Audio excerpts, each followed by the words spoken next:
эрчим хүчний тасалтал за бараг одоо 10 хоног үргэлжлээ. Тэгээд нэг станцд насжилт өндөртэй станцд нь гэмтэл гараад нөгөө шинээр одоо ашиглалтанд орсон станц нь бас одоо тодорхой тохируулга нь одоо муу ясан учраас гээд ингээд саатал гараад 10 хоногийн хугацаанд үргэлжилсэн юм сааталтай байлаа. Тэгээ ер нь зүгээр энэ салбарын хувьд та одоо яг төсөл хэрэгжүүлж байгааны хувьд аваад үзэхэд асуудлыг одоо бүтцээр нь зохицоор нь шийдэх боломж байна уу? Одоо нэг өдөр л ийм нөхцөл байдлаа нүүр тулж шүү дээ. Тэгэхээр дахиж гарахгүй байх тал дээр. Тэгэхээр эрчим хүчний салбар маань бол ерөнхийдөө дэд бүтцийн салбар хийж байгаа үйл ажиллагаа нь ихэнхдээ олон жил шаарддаг, хэдэн олон 10 жил шаарддаг салбар байгаад байгаа. Тэгэхээр огцом амархан өөрчлөлт хийнэ гэдэг ойлголт бол ерөөсөө байхгүй. Манай салбарт маш чухал байдаг зүйл бол бодлогын доктортой байдал маш чухал байдаг. Харамсалтай нь Монголоос одоо хүн болгон мэдж байгаа бодлогын доктортой байдлыг сайжруулах хэрэгтэй гэдгийг бол одоо олон аргаар ярьж байна, олон аргаар сайжруулах гэж оролдож байна. Энэ дээрээ бид нар бол арай тууштай байх хэрэгтэй байна. За энэ яг боддоор ямар асуудал гарч ирж байна вэ гэхээр салбар болгон ашигтай ажиллах хэрэгтэй байдаг. Тэгэхгүй бол тийш хөрөнгө оруулагч мөнгө оруулахгүй. Сүүлийн 30 хэдэн жил бид нар бол энэ салбар ашигтай ажиллаж чадаагүй явсан. Ерөөсө тэр л бол одоо сайжруулах боломжийг нь хаагаад байгаа том шалтгаан байгаад байна л да. Тэгэхээр номер 1 асуудал бол ашгаал нэмэгдүүлэхтэй. Ашгаа нэмэгдүүлнэ. За ашгаа нэмэгдүүлнэ гэдэг нь хоёр арга шүү дээ. Орлогоо нэмэгдүүлнэ, зардлаа бууруулна. Энэ хоёрыг бол хоёулангийн зэрэг хийх ёстой. Орлогоо нэмэгдүүлэх тал дээр сая тариф нэмсэн, 22 оны өвөл байнууд нэмсэн, сая 24 онд бас нэмсэн. Энэ маань бол өртгөө хаах руу дөхүүлж чадж байна. Гэхдээ бүтэн хаасан бол биш байгаа даа. Мэдээж хэрэг эндээс бид нар өртгөө бууруулах, структурын илүү зохицтой болгох гээд хийх ажлууд мэдээж байгаа. Гэхдээ энэ ажлуудыг бид нар урагшин тууштай явуулах. Тэхийн тулд эргээд бид нар бодлого дээрээ доктортой байх. Энэ маань эргээд гадны хөрөнгө оруулагч дотоодын аж ахуйн нэгжүүдэд зөв сигнал өгөх хэрэгтэй байна. За ер нь бол энэ салбар маань хөрөнгө оруулах татахад бэлэн болж байгаа шүү гэдэг сигнал өгөх хэрэгтэй байгаа даа. Өнөөдрийн байдлаар 24 оны тариф нэмсэн үеэс бол ерөнхийдөө за ер нь шинжлэж байгаа юм байна. Хөрөнгө татах болцоо нь одоо сайжирч байгаа юм байна гэж харсан боловч тэрний дараа нь болж байгаа энэ үйл явдлыг харахаар нэлээд бас саарсан байгаа нь бас харамсалтай байна. Яг сая ярьсан одоо 1 сар тулгамдсан энэ асуудлыг харахаар бол ийм үндэслэл, ийм нөхцөл байдал дээрээс үүсэж байгаа асуудлыг шинж тэмдэг нь. Ерөөсөө шинж тэмдэг. Энэ өөр асуудал бол биш байгаад байна. Тэгэхээр энэ бол цаашдаа улам хөндрөх эрсдэл бол байна гэж харж байна. Бид нар бас реформ гэж маш их ярьлаа. Реформыг бол бид нар хийх цаг нь бол үнэхээр болцсон байгаад байна. Тэгэхээр реформ гэдэг бол зөвхөн одоо тарифын асуудал биш гэдгийг хүн болгон ойлгож байна. Бид нар сүлжээгээ доктортой бат бих болох хэрэгтэй байгаа даа. Сүлжээгээ бат бих болохын тулд хийх техникийн шийдлүүд олон байна. Бас хууль эрх зүйн тэрэнд нь таарсан хууль эрх зүйн орчныг бид нар арай бүрдүүлж амжаагүй байгаа асуудлууд байгаа. Хоёрын хвшлээс харахад зүгээр дан болохгүй хэцүү юм харагдж байгаа юм бол биш. Бас энд бол дэвшил гаргаж байгаа ажлууд бол хувийн хвшил тал дээрч байна, төрийн тал дээрч байна. Жишээ нь гэх юм бол одоо яам салбарынхан нийлээд энэ салбарынхаа хаана ямар доголдол гарч ийн яаж сайжруулах хэрэгтэй байна гэдэг цогцоор нь харсан тийм одоо програм ихэлсэн байгаа. Энэ бол их нааштай санагдж байгаа. Ялангуяа хиймэл оюугаа хэрэглээд салбарыгаа ерөнхийдөө яаж засах вэ? Ямар эрэмбэлтэйгээр ямар замын зураглалтайгаар энийгээ сайжруулж явах вэ гэдгийг гаргаж эхэлж байна. Энэ бол одоо бидний цааш галах суурин бас тийм бодлого болох их тийм зөв алхам болж байгаа болов гэж харж байна. Сүүлийн үед сэргийгт эрчим хүч, дулааны эрчим хүч гэдэг энэ том зургаараа нийт даяараа ярьж байгаа нь бол бас зөв чиглэлгүй явж гинөө гэж харж байна. Мэдээж хэрэг одоо бидний манай Монгол үндэстний нэг хэцүү асуудал бол юм болохоо байхлаар анхаарлаа хандуулдаг гэдэг. Гэхдээ одоо анхаарлаа хандуулж байгаа нь бас хэцүү байгаа болов. Одоо урьдчилсан байдлаар ер нь сэрэг эрчим хүчний төслүүд дээр хөрөнгө оруулалт хийгээд явж байгаа жишээ нь одоо танах шиг компанийн хувьд ашигын маржин ер нь яг ямар хөө байна. Одоо та бүхний анх төсөөлж ирсэнтэй харьцуулахад ямар байна. За нөгөө хамгийн анх одоо гарч ирсэн сэрэгтийн төслүүд дээр бол тий дандаа л нөгөө үн тарифтай холбоотой асуудлуудын улмаас ингээ хоёр тал ойлголцолд хүрдгүү гацаанд ороод ингээл зарим бүр гараа авцсан жишээ хүртэл байж байгаа. Тий та бүхний хувьд яг ямар вэ? Тийм яг Newcom гэдэг компани маань бол ерөнхийдөө их нөгөө patient money гэж одоо барууныхаар хэлдэг төвчээртэй байдаг, урт хугацааны бодлоготой, стратегийн бодлоготой байдаг үднээсээ гэдгээрээ бид нар бол ер нь тууштай ажиллаж байгаа. Тэгээд Newcom-ийн зарчим бол төр хувийн хвшлийн одоо хамтарсан бодлого боловсруулах энэ дээрээ эрүүл хилцээр хийх гэдэг дээрээ бол бид нар адилхан бодлоготой явж ирсэн. Тийм ч учраас анх хийсэн гэрэн дээрээ мөрдөхөд доголдолтой байдал үүснэ үнэн. Тэрнээсээ болоод бидний хүсэж байсан өгөөжөөс доош орсон бол үнэн.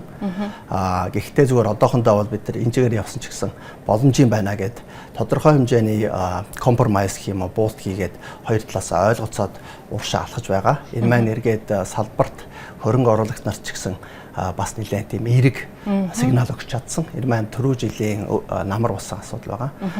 Тэгэхээр ерөнхийдөө салбарыг бид нар маш сайн ойлгох гэж хичээдэг. Гэдг нь юу вэ гэхээр одоо ингээ эргээ харахаар салбар нь байнга алдагдaltaй явж байдаг. Бид нар учир зүггүй болохгүй юм шахаад байгаа утгагүй. Тэгэхээр бид нар хоёр талаасаа юун дээрээ тохирч болохоор нэгдэг дээрээ гаргалгааг нь гаргаад явж болж байгаадаа бол их талархаж явж байна.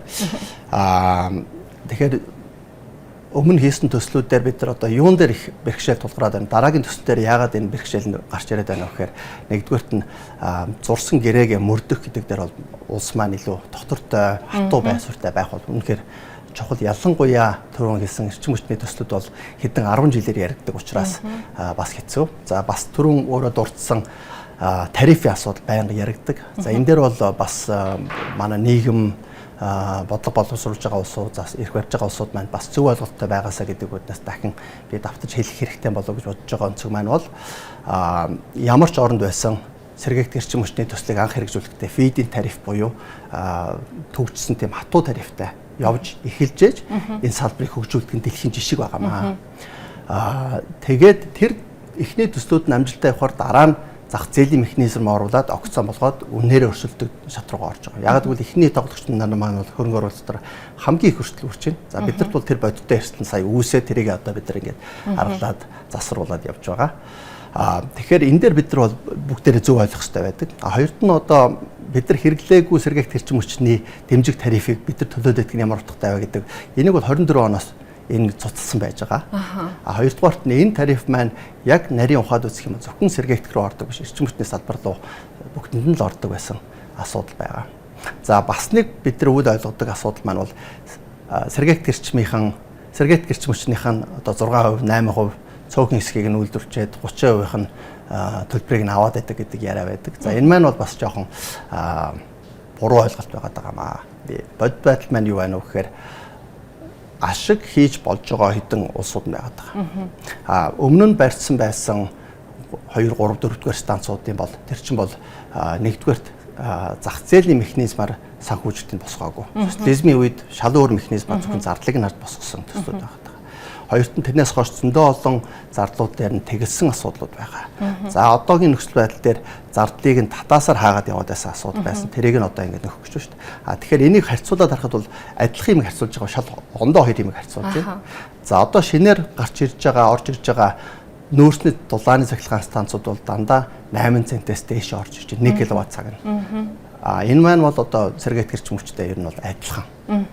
Ирээдүйдээ одоо бидний тооцоо хийгээд үзэхээр энэ жилээс хэрэгжүүлэх боломжтой төслүүдээр тооцоо хийхээр бид нар бол 7 цент рүү орох боломж бол харагдаж байна. Тэгэхээр нүүрстэд дулааны цахилгаан станцаас бид нар доошоо 1 кВт цаг нь доошоо орох боломж нь харагдаж байна. Гэхдээ энэ маань эргээд бид нар бол ийм яриа ярих ёсоор арга байхгүй. Энэ нүүрстэй дулааны цахилгаан станц сэргээгт эрчим хоёр бол шал ондоо асуудлууд. Манай улсад хоёулаа хэрэгтэй. Бид нар дулааны цахилгаан станцыг шинжлэх бол заашгүй хэрэгтэй байгаа. Энэ дээр эргээд л түрүүний ярьж байгаа тууштай бодлого бол маш хэрэгтэй байна. Одоо энэ дээр хөрөнгө оруулалт хийнэ гэхээр хятад улс хориг тавьсан. Америк улсаа хоригоо зогсоосон боловч тэр нь бодиттой хэрэгжиж эхлэегүй байна. Европоос угаасаа мөнгө орж ирэхгүй. Тэгэхээр энэ дээр бид нар өөртөөгөө хэрэгцээг зөв ярьж, зөв тайлбарлаж хөрөнгө босгож чаддаг болох нь бол манай төрийн хийх ажил байгаа болов. Энэ дээр хувийн хвшилж гэсэн хамтраад соноогоо хуваалцаад явахд бол боломжтой байна. За шилжилтийн асуудал бид нар миний яриа ингээд яваад орчихъя л да. Тэгэхээр энэ ойлголтуудыг бид нар цөмөөрөө зөв ойлгодог байж аж эрүүл диалог хийдэг болох бол их чухал байгаа даа. Бид нар одоо эрчим хүчнийхээ салбарынхантай ярих юм уу? формууд дээр бол энэ яриа маань өргөж байна. Тэгэхээр нийгэм маань энийг бас сайн ойлгодог болох их чухал болов гэж. Монгол Улсын хувьд бол сэргээгт эрчим хүчний хувьд асар их нөөцтэй боломж байгаа. Тэгээд гадагшаа экспортлох юм маш том амбиц байгаа даа уг нь тий. Тэгэхээр та бүхний хувьд ер нь одоо энэ боломжийг яг яаж харж байна? Эхний одоо урьдчилсан алхмууд ер нь хийгдэж эхэлсэн үү? Бидний хувьд бол эхний алхмуудаа аваад эхэлсэн байгаа. Хятадын бас нэлээд томоохон компанитай хамтраад анхан шатны судалгаануудаа хийсэн байгаа. За бас хятадын төрийн өмчийн эрчим хүчтэн дээр бас нэлээд нөлөө бүхий бодлогын газруудтай бас яриа хэлцээр хийгээд явж байгаа. Зүгээр мэдээж хүн болгон асуудаг асуулт хятад яагаад Монголоос эрчим хүч авах хэрэгтэй юм бэ? Боломж нь байд юм гээд. Энэ дээр бол шулуухан хэлэхэд хятад улсын сүлжээнд эрчим хүч нийлүүлнэ гэдэг бол маш бэрхшээлтэй. Яагаад гэвэл сүлжээнийхэн өртгөн их бага, хоёрдугаарт нь сүлжээ нь ялангуяа сэргээгт эрчим хүчийн хувьд бол сүлжээ нь өөрөө одоо нэлээд доголдолтой ялангуяа тэр сэргээгт эрчим хүчээс болж байгаа асуудалтай байгаа учраас Монголоос сэргээгт эрчим хүч сүлжээ рүү нийлүүлнэ гэдэг дээр бол удаа дараа бидэрт бол боломж хэцүү гэдгийг бол илэрхийлсэн байгаа. Нөгөө талаасаа сүлжээнээс бусад нэгжүүд рүү нийлүүлэхэд бол асуудалгүй гэсэн чиглэл бол бидэрт бол харагдаж байна. За энэ нь бол шатын эрх мэдэл барьж байгаа улсуудтай ярихад бол ер нь боломжууд байгаа гэдэг. Тэгэхээр энэ яриагаа бид нар бол үргэлжлүүлээд явах нь маш зөв гэж харж байна. Одоо бид нар ярьж байгаа тоо хэмжээ бол одоо 10 гигаватт гэдэг юм 5 гигаватт гэдэг юм. Энэ тоонууд бол бидэрт бол маш том тоо байгаа даа. Одоо манай улсын сурлагц өвчин чадал чинь 1.7 гигаватт. Тэрнээс 3-4 дахин том эсвэл 6 дахин том төслийг бид нар явуулахад бол бараг л оюутлоготой адилхан шахуу томоохон төслийн хөрөнгө оруулалт орж ирнэ. Энийгээ дагалдаад маш олон өндөр технологийн ажлын байрнууд бий болно. Маш олон инженерүүд өндөр залинтай ажлын байрууд бий болно. Орон нутгатаа энэ чинь бас хувь нэмрээ оруулах юм болно. Тэгэхээр энийг бид нар бол ерөнхийдөө байнгын түлхээд явж байгаа. Хятад талаасаа бол энийг бас дэмжиж гисэн дуу хоолой бол бидэрт бол мерсэж сонсогдож байна. За Бээжинг төвшөнд энэ яриа маань ямар хуулах юм? Бээжин Монгол улсын засгийн газрын хооронд ямар яриа болох? Энэ дээр л бид нар их анхаарлаа хандуулад байна. Төсөлтний зүйлийг дахиад товчхон асуу. Энэ жилийн хувьд эдийн засгийн хүлээлт яг ямар байна? Бизнесийн хувьд те?